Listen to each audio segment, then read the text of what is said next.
request. Anthony, what was your favorite collaboration that you've ever done?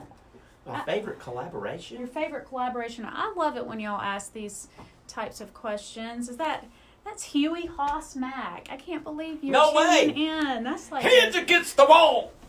Put them up.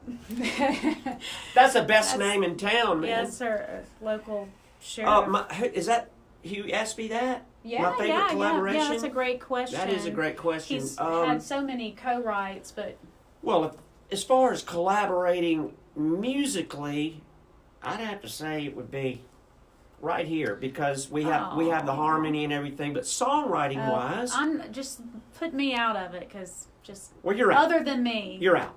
Because I think songwriting wise, I would say that Buzz Kaysen and I wrote so many songs in a real short period of time that I really did get that feeling like we were writing just these amazing songs as fast as, like, hate to say it, but like Lennon and McCartney, when they were writing their songs, they probably went through a flurry.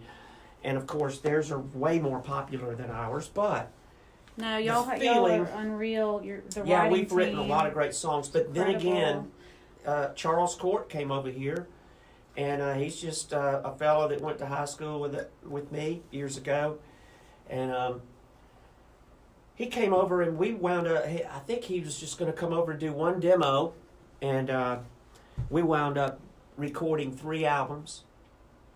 And I ran him off, but we're still friends, but I'm sure he's probably got more songs and he'll probably come back. But I'll tell you what, his probably the most difficult, but probably still enjoyable, but challenging, I should say, co-write would be probably when Steve Winwood had you come over, because he had a was it a melody in his head, and he had certain vowels that he wanted Anthony to write the lyrics to this with this melody, but with vowels in certain spots.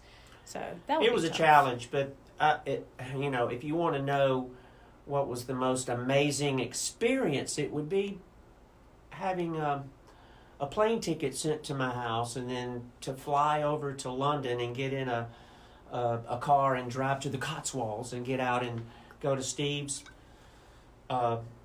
His place is just a fantastic fairy tale of a place, and then to have just the whole thought of, man, I'm writing these lyrics for this rock and roll icon, and then one morning we were getting up. It was early, 7 or 8 in the morning, and I heard this noise out in the yard, or right outside the house, right by my window, and it was the sound of a balloon. And I walked downstairs, and there was Richard Branson. And within an hour, I was flying over the Cotswolds in a balloon with Richard Branson and Steve Winwood. That world tour thing he was doing, flying around the world in a hot air balloon. He was going to go on a hot air balloon, and actually it was funny because we were flying around, and Steve noticed that the tanks weren't tied down. He said, "Don't you think we ought to tie those down?" I mean, glad Steve thought of that, because not too much longer after that, we crashed it in a farmer's field, and we were just like, the thing just came, we came down, and then it tipped over, and it was just dragging this way, and then the farmer came out, and he acted like he didn't even know who Steve was, but he knew who Richard Branson was.